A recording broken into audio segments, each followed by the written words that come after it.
曾經有冇幻想過自己開咖啡？我讀 U 嗰時係諗過嘅，因為咧嗰時 Year One 開始就每日都飲咖啡啦，覺得自己開咖啡，再自己不停飲咖啡，好似抵過自己每日俾40-50蚊出去飲咖啡喎。我幻想中嗰啲咖啡咧就係嗰啲好 hea 啊，跟住個客過嚟啊，同你傾兩句偈啊，跟住就好啊，等陣我沖杯咖啡俾你嗰種咯。你覺得啦，而家係開一間咖啡係需要幾多錢？但係如果我要請人嘅話，又要交租啦，咁可能都要10幾20萬，係咪啊？有冇聽過你身邊嘅朋友話想開咖啡啦？人人都想開，但係咪人人都開到啦？今集試下咯，唔使死，試下開咖啡。想繼續支持我哋 BBL 嘅影片，每月1號睇劇，每星期隔日睇片，記住 subscribe 同埋撳埋隔離個鐘仔啊！好眼瞓啊，7點。Hello，早晨。朝早開鋪第一件事就喺早餐時段試下 set 台啦，加水落單，上菜嗰啲都係手板眼見功夫。早餐時段幫手留面啦喂。兩張匙羹啦，咁刀叉左邊都右邊，跟住擺埋個 menu 啦，咁就 OK 啦。Hello，可以5位2位，好喺邊咧？我想問平時係得你一個嘅星期一都咁多人嘅。開學所以咁多，但係見大家都係家長係嘛？係家長嚟。冇諗過星期一嘅朝頭早都咁多人，唔知道。死得好多人，我好驚啊！開始。呢度落單。呢度落單。不如你都俾幾張紙我啦。冇問題。一個 F 係咪仲要再揀？係啊。死啦！跟住一個2。哇死啦！跟住咧？跟住嘢飲。熱咖啡。熱咖啡係齋啡係咪？應該係齋啡。好似問清楚。問清楚係。好驚篤錯台同埋好驚篤錯掣。台號就係死啦！我唔記得咗添。呢堆係 C 嘅。呢堆係 A， 應該係咁樣。第一日嚟到咧，即刻要落單記台號，可能真係太難嘅。阿成有冇啲簡單啲嘅嘢？紫色呢塊咧就抹台，灰色呢塊就抹凳。可唔可以講一次？紫色係抹台咯。係紫色係抹台。好。執台啦，送餐啦，落 order 啦，埋單啦，同埋再執台。又唔係做咗好多嘢咁，但係我覺得個腦好似開始 function 唔到咁。開咖啡唔係問題，但係要請多啲人，因為自己真係完全做唔嚟咯。我見到佢哋都可能有4-5條友啦，但係全部都係即係 keep 住大家都好忙。咁你覺得請4至5個人 for 早餐時段要幾多錢？死啦，都好貴喎，其實6萬至8萬喎。我覺得如果一個月咁算啦，請3個算啦，請3個做嘢快啲嘅人，咁樣會唔會抵啲？OK， 當你有錢可以解決晒人手個問題，但係作為一個咖啡老闆，最緊要嘅就係收入嘛。收入點嚟？個 menu 咯，俾你去佢哋嘅廚房睇下，度下個 menu 應該係。呢度就係 yogurt，今朝嗰啲 all day breakfast 入面嘅 yogurt。呢個係焗爐，跟住呢個都係焗爐。我寫嘅醬汁真係一定要係我中意食嘅嘢啦。因為咧，我見到呢個 menu 咧，佢有太多 breakfast 啦，有 all day 咧，有 green 咧，有 lady 咧，有 uncle，覺得太複雜。所以就直接將嗰扎嘢全部都包晒一齊，跟住就俾啲人揀。但係我自己咧就唔係好中意食 burger、薯條嗰啲，所以我就唔會擺喺我間 cafe 度。同埋我要有個 dessert menu 啦，因為可能你放你 tea time 啊或者 lunch 嗰時候都會想食蛋糕。聽起上嚟就好似好有計咁，唔知老闆 Gary 點睇咧？咁 all day breakfast 你有咩見解啊？點解要分咁多個嘅？其實咁樣唔係唔得嘅，我都見有啲鋪頭係咁樣做。咁價錢你 set 幾多咧？如果我想再加又點算咧？咁呢啲就會牽涉好多 operation 嘅問題。你越多選擇，過程就會變得好繁複。希望就多種類之餘，又唔可以令到廚房嗰個負擔太大，係啦。有陣時候我哋去度 menu 嘅時候，除咗我哋自己想 present 啲乜嘢之外，另外就係客人喺嗰段時間會需要啲乜嘢。本身我哋係甜品一份係 isolate 出嚟，咁我哋可能夠下午茶時間我哋先攝上去。咁後尾就發覺，咦原來朝頭早真係有人問，係有客人係8點鐘嚟食 tiramisu， 一個 tiramisu 加杯咖啡8點鐘。係，所以 menu 嘅設計其實唔係淨係我哋話事咯，客人佢哋都會話事。我本身諗住除咗 manage 我自己之後，可能 manage 客人嘅 expectation 就最緊要啦。但係頭先講過話，原來 staff 做唔做得嚟咧，即係 stock 嗰啲都要諗嘅話，真係我冇諗過可能諗 menu 嘅話都要諗到咁周到。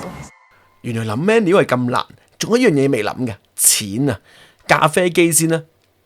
面前啲嘢幾錢呢？我呢部可能2萬、2-3萬，跟住我覺得呢部幾型，所以都可能幾貴。呢部可能都1萬呢個，跟住可能呢啲打鋪啊嗰啲嘢就平啲咯。我估可能加埋所有嘢啦，可能5至6萬。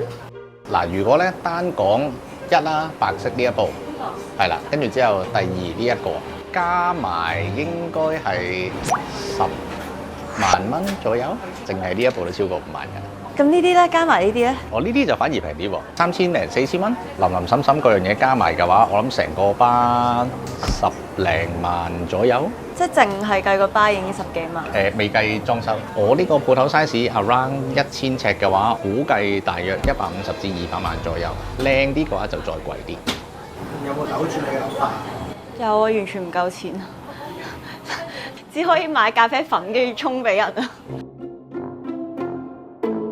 識 espresso、macchiato、cappuccino、latte。cappuccino 唔知嗰啲奶啊，唔知咩咖啡嘅比例係1:1。flat white 好似係唔知奶係少啲定點樣。其實我死啦，我好似唔係喎，flat white 係奶多啲喎，原來錯晒原來，唔好參考我講嘅嘢。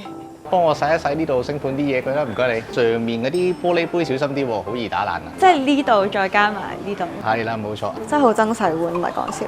因為我覺得洗碗好煩。我本身以為 cafe 咧都可能會有人專係洗碗，咁我唔知原來大家係輪流要洗啦。爭住洗㗎，我哋沖咖啡嗰陣咧，你就係咁砌緊啲單啦。對客嘅話咧，你就要發揮充分嘅演技啦。唯獨是洗碗真係咩都可以唔使諗，你可以完全放飛自我，個腦咩都唔諗，跟住之後木口木面咁洗碗。你冇口木面咁洗碗，冇人會鬧你㗎嘛。咁但係你冇口木面 serve 客嘅話，會有人嚼你㗎嘛。即係等於嗰啲麻甩佬喺屋企最中意就係自己個洗碗。好多麻甩佬都係嘅，我唔係啊。你唔係麻甩佬定唔係？我最中意就係同我老婆傾偈㗎啦，我好愛老婆嘅。如果我開 cafe，我一定會請個人專係洗碗，所以我而家要請5個人，即係樓面啦、廚師啦、咖啡師啦，同埋洗碗咯。請個洗碗阿姐咧嘅人工咧係貴過你請個咖啡師。計老細之外咧，我諗一間餐廳正常一間西餐廳或者中菜餐館啊，地位最高嘅應該都係個洗碗阿姐。佢唔做你好麻煩，因為買自動洗碗機咧都要捽㗎。好煩啊！係咁挫敗我講乜都。你覺得呢個想做老細嘅人爭幾遠啊？佢哋都有啲距離嘅，要加油嘅，係。除非你第一桶金好大桶啦。冇金點算啊？冇金就一係試下放棄啦。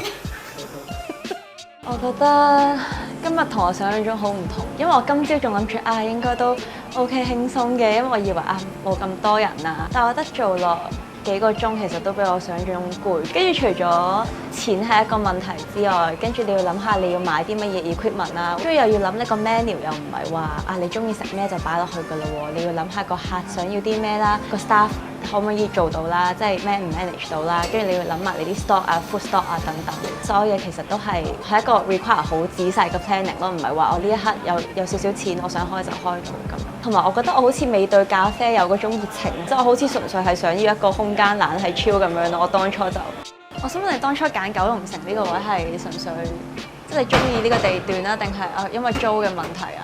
緣分嚟嘅，其實係其中一個原因係因為我其中一個 partner 之前有喺九龍城做過嘢，咁打過工，佢覺得九龍城啲客人好好㗎，咁做落又的而且確真係有佢哋獨特嘅地方喺度，人情味好好啦，同埋我好中意佢哋一樣嘢就係佢哋如果有要求嘅，佢哋好肯 speed up 同你講我想咁樣，你可唔可以幫到我？九龍城係一個幾可愛嘅地方，越做越中意咯，會係越做越中意。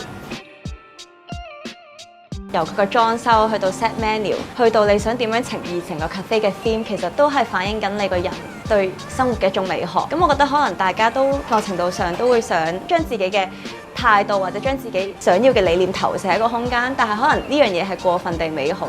同意佢講嘅嘢。其實一個人可以做到嘅嘢好有限，呢樣係真。我好好彩地，我有啲不足嘅地方，我 partner 會幫我補足，各自都有唔同叻嘅地方，咁我都有我叻嘅地方。呢個團隊係好緊要，呢份 staff 也好，客人都好，其實無時無刻佢哋都會 keep 住去幫緊你。多啲人去諗就會輕鬆啲嘅件事就。咁係咪即係唔可以純粹靠名氣就吸引到啲人嚟咖啡？靠名氣啊，得㗎，第一陣。但係你要留得低客人嘅 keep 住翻嚟再幫襯你嘅，你先唔會執笠㗎嘛。要 keep 得客人嘅就要講多好多好細節嘅實力啦。你做得越 detail 嘅，你成功機會就越大，或者唔一定成功，你失敗嘅機會咧就越少，應該咁講。講真啊，我覺得而家我夢想已經幻滅咗咯喎。完咗今日嘅體驗之後，我發現我係一個唔適合開咖啡嘅人咯，只可以話。